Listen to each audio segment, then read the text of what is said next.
All right, right off the bat, I want to start with Steven. Where did the whole concept for Under the Dome come from? And was there a specific town that you were thinking about? I don't remember where. Is this on? It's on. It should be on. There you go.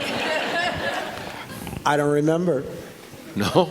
I was teaching school, and I started to think about all these people on a highway who were trying to talk to reporters and their loved ones, and there were Army people around, and you couldn't see anything, but when anybody touched it, you could even put your hand up to your loved one's hand, and there would be no difference between them, but you couldn't reach through. And I thought, this is a hell of a situation, particularly if you want to talk about diminishing resources and how people get along when they're involved with a crisis situation, when there's no medicine. All those were concerns in the 70s. No, I didn't get the idea from the Simpsons movie. That's what I was going to ask that because, on Twitter, people are lighting up. They're like, there was a Simpsons episode just like this. Wait, in the beginning of the Simpsons movie, by the way, in the beginning of the Simpsons movie, he held out the book under the dome from the elevator. So, no, it wasn't from the Simpsons movie. He held out the book under the dome. So I clear that out because I've heard that a lot of times. It makes me mad. Thank you for clearing that up, Natalie. Thank you. So like one of the reviews said, don't have a cow, dude. Well, right off the bat, I want to ask the producers, and all of you can answer, the special effects. And there was a kind of a question, would you chop the cow in half? You clearly chopped the cow in half. Not only the cow, some folks got hurt. So what was it like creating those special effects? And, well, how long did it take? How did you do it? Give us a little insight into the magic. No real cows were harmed during this show. We did not all eat barbecue that day on set, we promise. I have to say that. We have a huge team of special effects artists who work on the show, and our post-production producer, Agatha Warren, is here, and she's really responsible. She's amazing for overseeing all of our special effects. So we've been working on these for about 3 months. Where's Agatha? Where is she? Raise your hand. There she is. I want to acknowledge our team here. Nils, who directed the episode and isn't with us tonight, oversaw with the rest of us a extraordinary group of people and prop people who created the beginnings of what you're seeing, and then Agatha and her amazing team of magicians took it from there. But a lot of stuff happened on the ground, and to answer your question, it took a long time. Did it? Yeah, to shoot and then ultimately to make what you see up there, yes. I also want to ask you, one of the confusing things, or I think one of the intriguing things, is you don't know who's good and you don't know who's bad. Let's start down there with Natalie. Clearly, in real life, we understand where you fall. But we're talking about your fictional character. Ringer. She's good. Clearly, you haven't hung out with her enough. No, go ahead now. No, I think, it's one of these situations where if you put yourself in our shoes and the dome comes down, what would you do?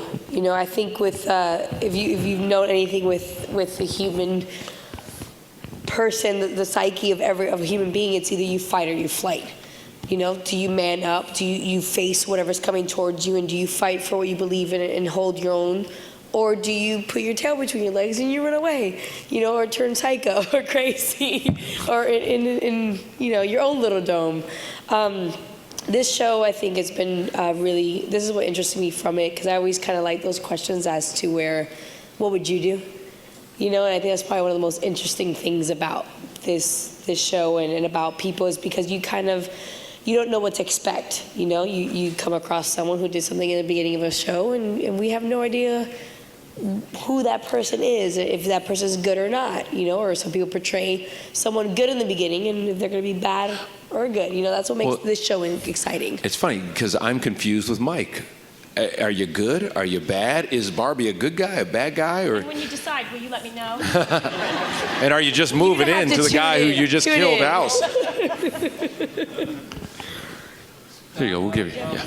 Yeah, listen, I think it's something, first of all, that Steven and our writers do extremely well in creating this, is creating characters that just don't cut a straight line. I mean, it's much more fun for us as actors to walk both sides of that road, to where even as the character, sometimes you don't know where you fall. And I think the fun with Barbie is he has his own very distinct rule book that some may question as right or wrong, but ultimately he's searching to make amends for things in his past, and he just has a different way of going about it. Stephen, will we ever find out about that nickname? No. There it is. No, actually, it's very simple.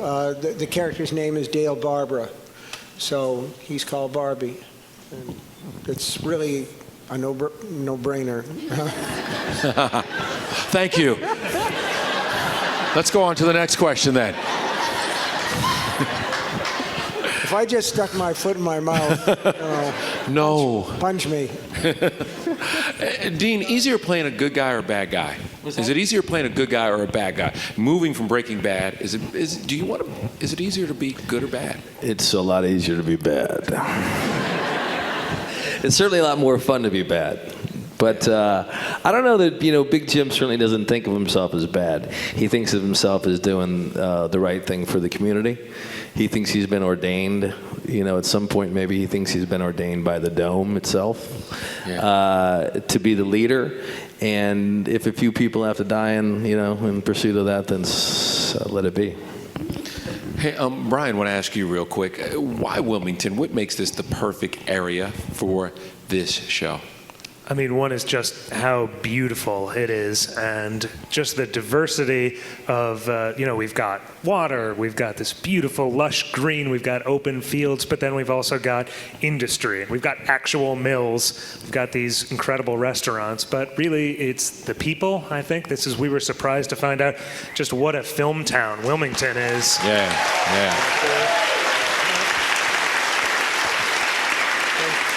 I was kind of a Los Angeles snob, and I thought we're not going to be able to find good crews, and these crews are second to none. So it's the people. That's awesome. Rochelle, what about your character playing a journalist? How did you figure out who did you study to be the journalist you are in this? I put cameras in your house and watched your every move. You're a lot better than I am. That's the scary thing.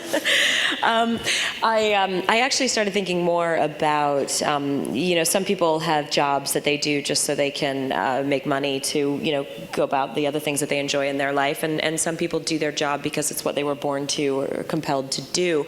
And so my first question was, how influential is being a journalist in her life for Julia? And I think for her, it's actually the cornerstone. I think it's everything.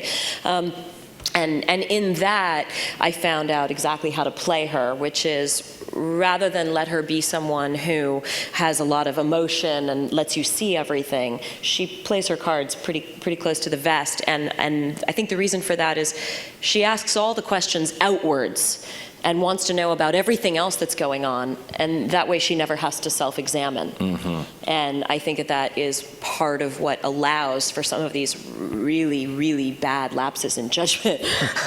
That means they're coming up, huh? Right, Okay. well. Mm-hmm. Like the man who killed your husband. But anyway, let's not... For one example. Right, let's not get ahead of ourselves. Neil, I want to ask you, you've done so many shows like ER, and you all, you did SVU, and so how was that different from doing this show?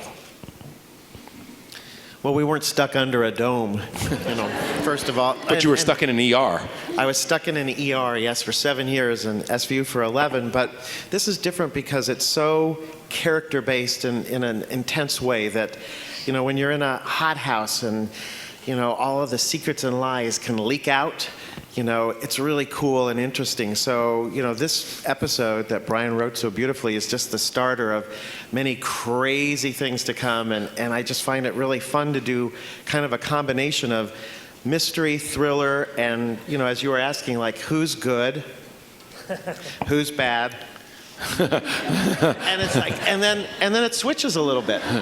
So it's really just, you know, a completely different experience to work with this big ensemble and see how they really like get on each other's nerves and pull out the best and the worst in each other.